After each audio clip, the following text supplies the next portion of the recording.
The laughter reached her before the lights did. It wasn't soft. It wasn't accidental. It was the kind of laughter meant to test how much a person could hear and still pretend nothing was happening. Mary slowed her steps at the entrance of the department store's Christmas gala. The mall glowed in gold and white. Ornaments, garlands, polished glass. But the sound behind her cut through it all. Mockery. Her emerald green dress caught the Christmas lights as she moved forward.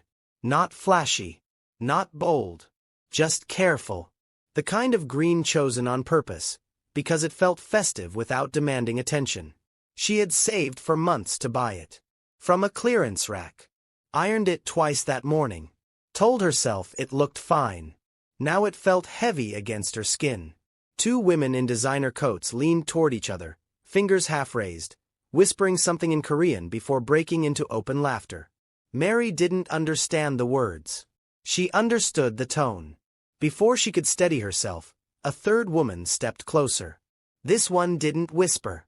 "Is that supposed to be Christmas green?" she asked in perfect English, loud enough to ripple across the room. "Or did it just look better on the hanger?" The laughter exploded. Mary's chest tightened. Her fingers curled around her clutch, knuckles whitening as she forced herself not to react. Not to shrink. Not to give them the satisfaction of seeing her break. She reminded herself why she was here. Work. Just work. Translate. Smile. Leave. But her feet wouldn't move. Because the laughter didn't stop. And because, somewhere above the crowd, unnoticed, unmoving, someone else was already watching. Not the dress. Her face. Before we continue, if you've ever been judged for something you worked hard to afford, tell me where you're watching from. And stay with me. Because what happens next doesn't begin with revenge. It begins with silence. He didn't react when they laughed. He reacted when she didn't. That was the moment everything shifted. And Mary didn't feel it. Not yet.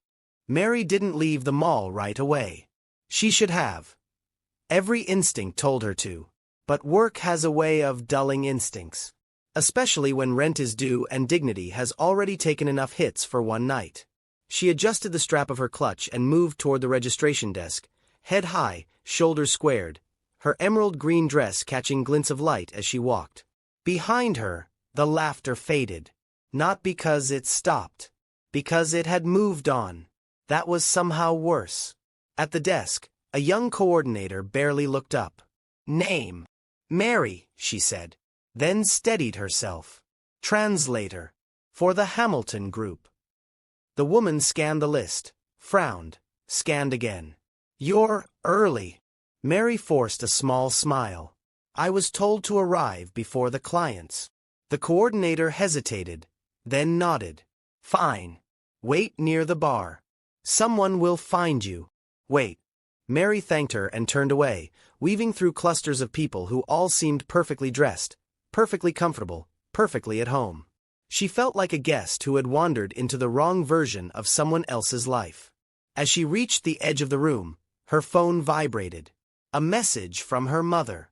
"Did you wear the green one?" Mary stared at the screen longer than she should have. "Yes," she typed back. Another buzz followed almost immediately. "You'll look beautiful. Don't let anyone rush you tonight." Mary swallowed hard and slipped the phone back into her bag. She didn't see the man until she almost collided with him. "Sorry," she said quickly, stepping back. He didn't respond right away. Not because he hadn't heard her, but because he was already looking at her. Up close, he was younger than she'd expected. Mid-30s, maybe. Calm in a way that felt deliberate. No visible tension. No wasted movement. His eyes flicked briefly to her dress. Then back to her face. "No harm done," he said finally. His voice was even. Controlled. The kind that didn't need to be loud to be heard. Mary nodded and moved past him, heart pounding harder than the moment deserved. She told herself it was nothing. She was wrong. From where he stood, he watched her blend back into the crowd. He wasn't interested in the gala. He hadn't even wanted to attend. He had come because the mall's board insisted. A courtesy appearance. A few handshakes. A glass of something expensive. Then leave. That was the plan. Plans change. He noticed the way people's eyes followed her, not with interest, but with judgment. He noticed how conversations dipped when she passed. And he noticed something else. She didn't seek comfort, didn't complain, didn't retreat to a bathroom or a corner. She stood where she was told to stand. Waited. Across the room, the three women from earlier reappeared near the champagne table. One of them glanced in Mary's direction, rolled her eyes, and said something under her breath. This time, the man heard it. He understood every word. Why is she even here? She looks like staff. Probably is. They laughed again, quieter this time. More confident. Like people who believed no one important was listening. The man reached into his jacket pocket and removed his phone. He didn't look angry. He looked curious. He made one call. Yes, he said softly. It's me. A pause. I want a breakdown of tonight's guest list. Everyone. Another pause. And I want to know who authorized the invitations. He ended the call without waiting for a response. Mary shifted her weight, glancing at the bar clock. 10 minutes late now. Still no sign of the clients she was meant to assist. Doubt crept in. Had there been a mistake? She checked her email again. Then again. Nothing. Across the room, the man watched her check her phone, then slip it away, disappointment carefully masked. That restraint again. He turned to a passing attendant. Excuse me. Yes, sir. Who is she? He nodded subtly in Mary's direction. The attendant followed his gaze. I'm not sure. I think, a translator? She checked in earlier. Find out. Yes, sir. The attendant hurried off. The man exhaled slowly. Around them, the gala continued. Music, laughter, glasses clinking, deals whispered behind smiles. No one noticed the shift. No one noticed that the room had just been divided into two groups. Those who thought tonight was entertainment, and the one man who was quietly taking notes. Mary finally received a message. Not from her clients. From an unknown number. Please remain where you are. Someone will be with you shortly. Her stomach tightened. She looked around, suddenly unsure whether that was good news, or something else entirely. And from across the room, the man met her eyes for the first time. Not long. Just long enough. Enough for her to wonder why. Enough for him to decide this wasn't coincidence. It was a test, and people were already failing it. Before we continue, tell me where you're watching from. And if you've ever felt invisible in a room full of people, stay with me. Because from this moment on, nothing in this mall is accidental. Mary read the message again. Please remain where you are. Someone will be with you shortly. She didn't know why her pulse quickened. No explanation. No name. No reassurance. Just instruction. She slipped her phone back into her clutch and looked around. The gala continued as if nothing unusual was happening.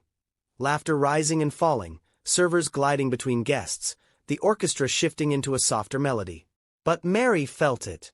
The atmosphere had changed. Not louder. Not quieter. Sharper. She stayed where she was, near the bar, hands folded in front of her like she'd been trained to do during past jobs. Her emerald green dress reflected the lights differently now. No longer festive, but exposed. Across the room, the three women were still there. One leaned in close to the others, eyes narrowing as she spotted Mary still standing alone. She's still here, she murmured. Another smirked. Bold. Or desperate. The third took a slow sip of champagne, eyes never leaving Mary. Let's see how long. They didn't approach her this time. They didn't need to. They had an audience. The man watched all of it from the upper level. He hadn't moved since the message was sent. He was watching reactions now. Who glanced at Mary? Who avoided her? Who smiled like this was harmless? The attendant returned quietly to his side. Her name is Mary. Freelance translator. Contracted for tonight. By whom? The attendant hesitated. The invitation came through corporate logistics. Last-minute addition. The man's jaw tightened, not in anger, but recognition. He nodded once. Thank you. The attendant left. Mary shifted her weight again, nerves tightening with every passing second. She checked the time discreetly. Still no clients. Still no explanation. A server approached. Champagne? He asked. Mary shook her head. No, thank you. He lingered a second too long, then leaned closer. Someone will speak with you soon, he said quietly. Please don't leave. Her stomach dropped. Who? She asked. The server straightened. I'm not at liberty to say. And then he was gone. The women noticed that. Did you see that? One of them whispered. Why is staff talking to her? The one with the sharpest eyes frowned. Something's off. Mary felt the attention shift again, this time heavier. Less mocking. More curious. She took a slow breath. Just work, she told herself. You've handled worse. The orchestra paused. A subtle break between songs. The room quieted slightly. That was when a voice carried over the speakers. Ladies and gentlemen, the host said smoothly, we'll be taking a brief pause before the next segment. Please enjoy the refreshments. Nothing unusual. Except the pause felt deliberate. Mary glanced toward the exits instinctively. They were still open. But suddenly, no one was leaving. The man descended the stairs. He didn't rush. Didn't announce himself. He moved like someone who expected the space to adjust around him. People noticed without knowing why. Conversations dipped. Laughter softened. Eyes followed. Mary felt it before she saw him. That sense of being watched again, but closer now. She turned. He stood a few feet away, hands relaxed at his sides, expression unreadable. Mary, he said. She stiffened. Yes. You were invited here to translate, he continued calmly. But no one has come for you. That's correct, she said, careful. Professional. Has that happened before? She hesitated. Sometimes. A pause. And when it does? Mary lifted her chin. I wait. Something passed through his eyes. Approval, maybe. Or something colder. I see, he said. Around them, people pretended not to listen. The three women had gone completely still. May I ask who you're translating for? He asked. The Hamilton Group, Mary replied. They emailed me directly. He nodded slowly. Thank you, he said. Please continue waiting. She blinked. That's all. For now. He stepped away before she could respond. The women stared after him, confusion spreading across their faces. Who is that? One whispered. I don't know, another said. But staff doesn't talk to people like that. Mary exhaled shakily. She didn't know why, but the humiliation from earlier had shifted into something else. Unease. Because whatever this was, it wasn't about her dress anymore. From the balcony above, the man made another call. Lock the exits in 5 minutes, he said quietly. A pause. No announcement. Another pause. I want to see who panics. He ended the call and looked down at the room. At Mary. At the women. At everyone who thought tonight was just a party. The test had officially begun. And no one knew what failing it would cost. No one noticed the doors at first. That was the point. The music resumed. Soft. Elegant. Carefully chosen. Glasses clinked again. Conversations picked up where they'd left off, as if the pause had never happened. But something was wrong. A man near the east exit frowned as he tugged lightly on the handle. Locked. He tried again, harder this time. Nothing. He laughed awkwardly and turned back to his group. Must be a security thing. Across the room, a woman checked her watch and excused herself, heels clicking confidently toward another exit. Locked. She didn't laugh. She glanced around instead. Mary felt the shift before panic spread. It was in the air, tight, electric. The way a room feels just before something breaks. She stood exactly where she had been told to stand. Wait. The three women noticed the exits next. One of them frowned. Why aren't the doors opening? Another scoffed. Relax. This is a private event.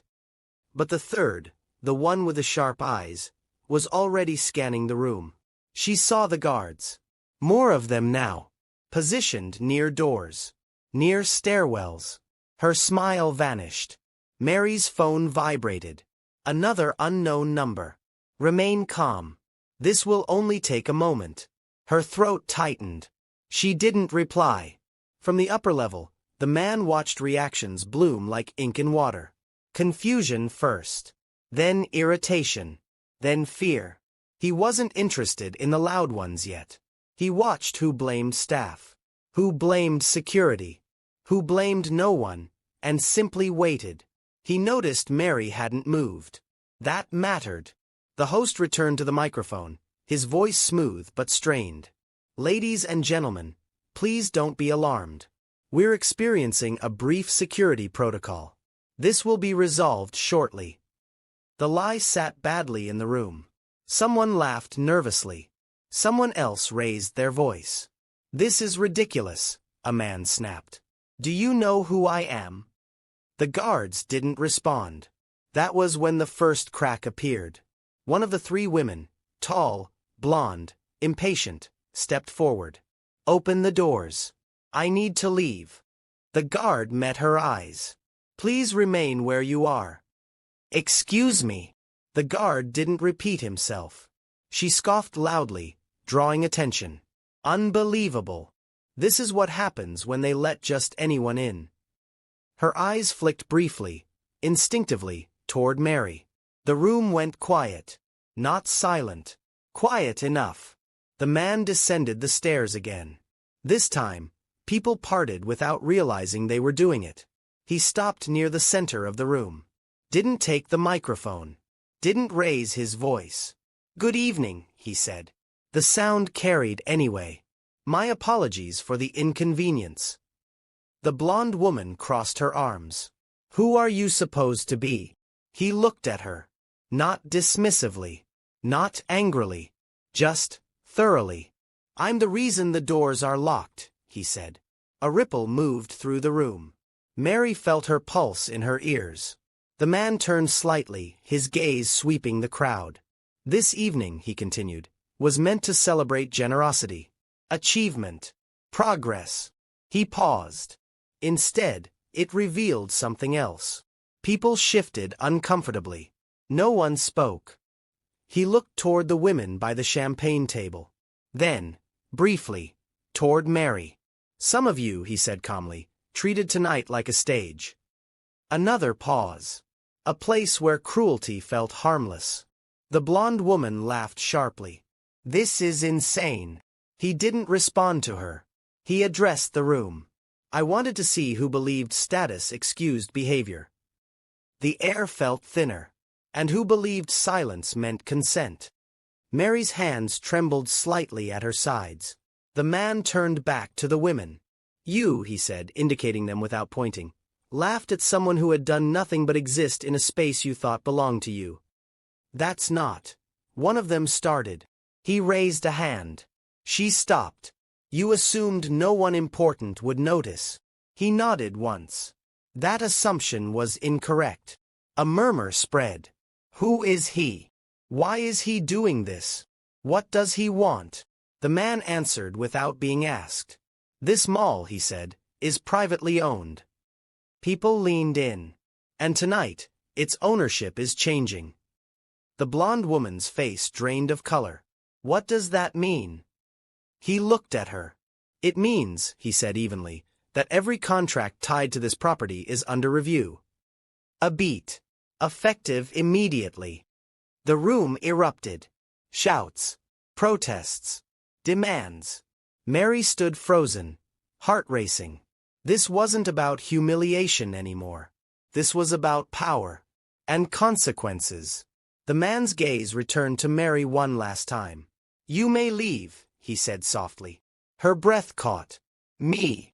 Yes. The guards at the nearest exit stepped aside. The door unlocked with a quiet click. Mary didn't move.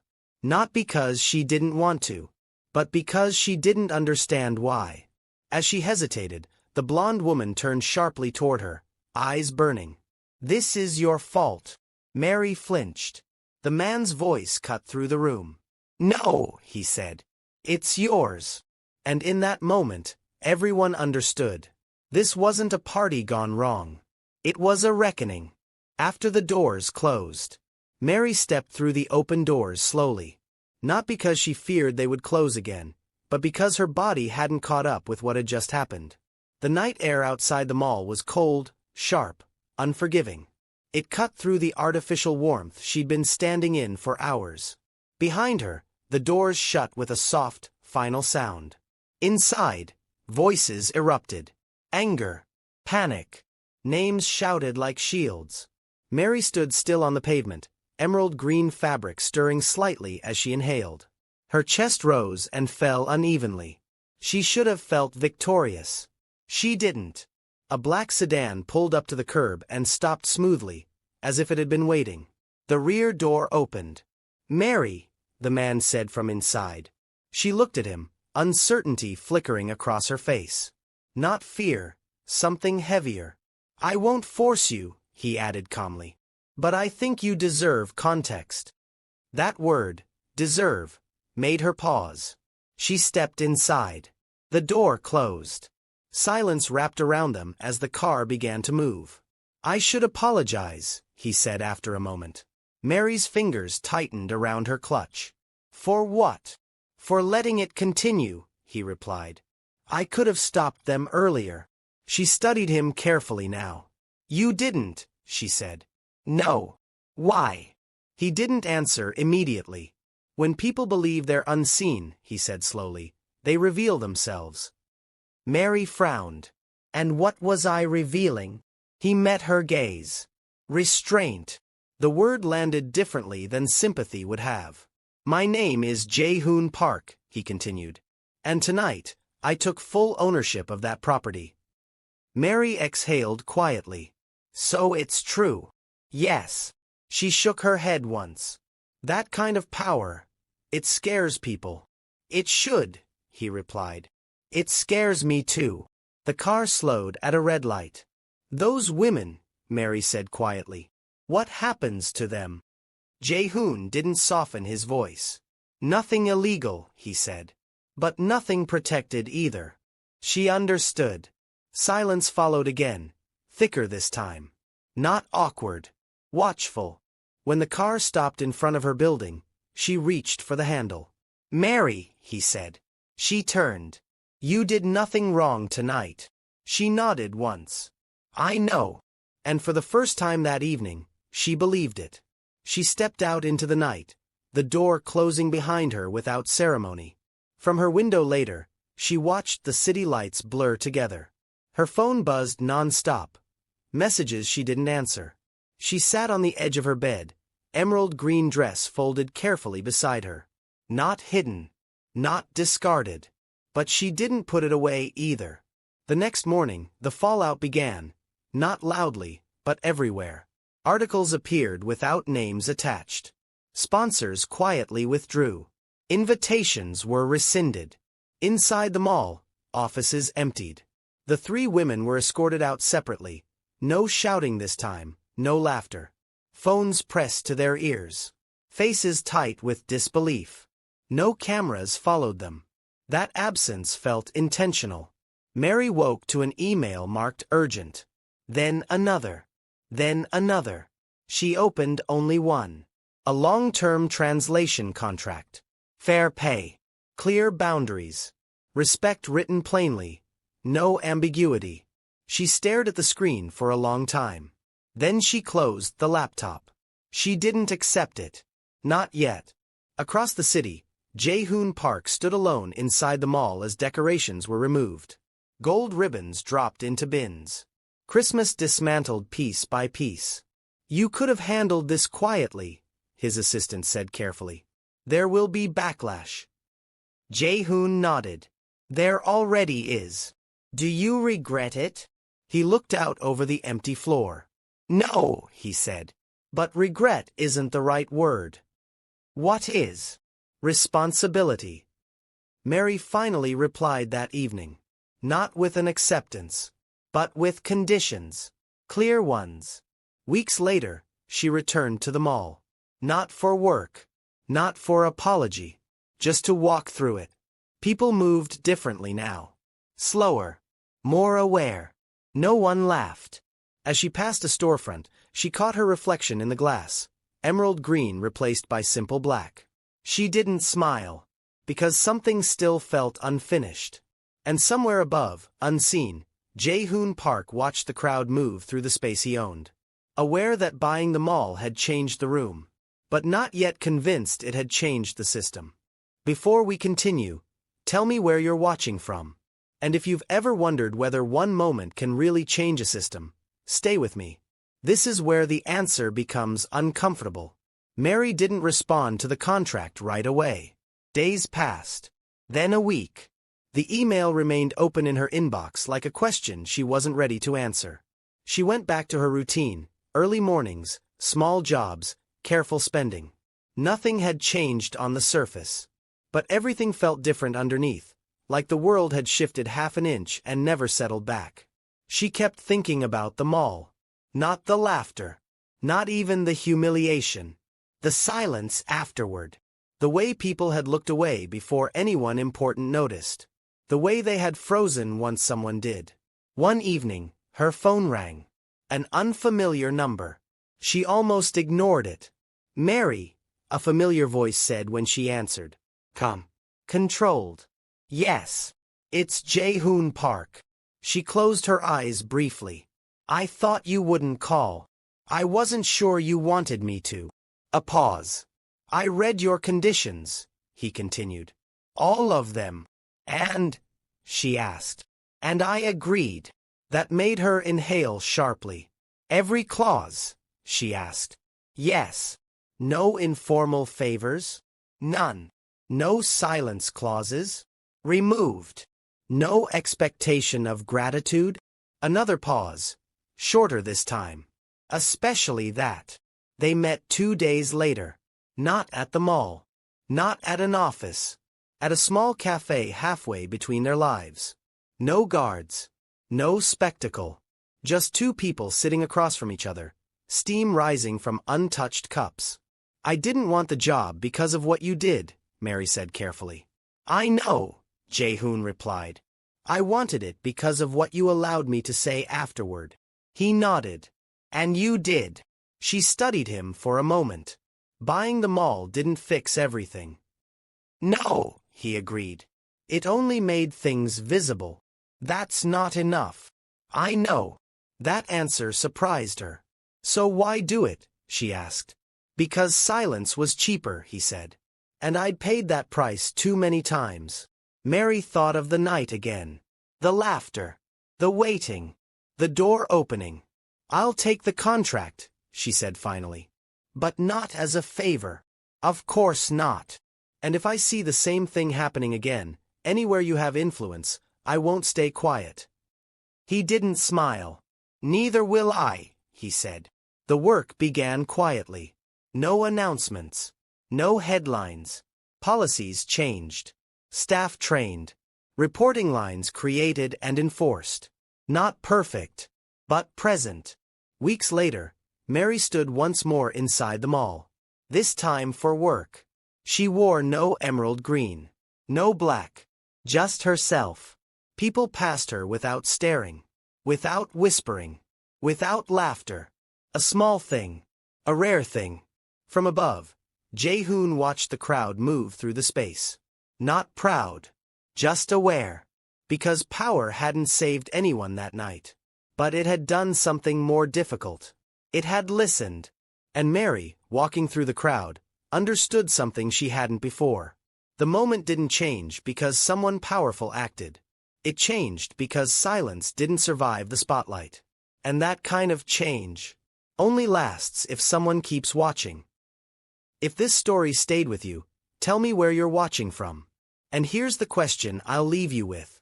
If you had the power to stop harm, but only by stepping into the discomfort, Would you act, or would you wait? Subscribe if you want more stories that don't look away.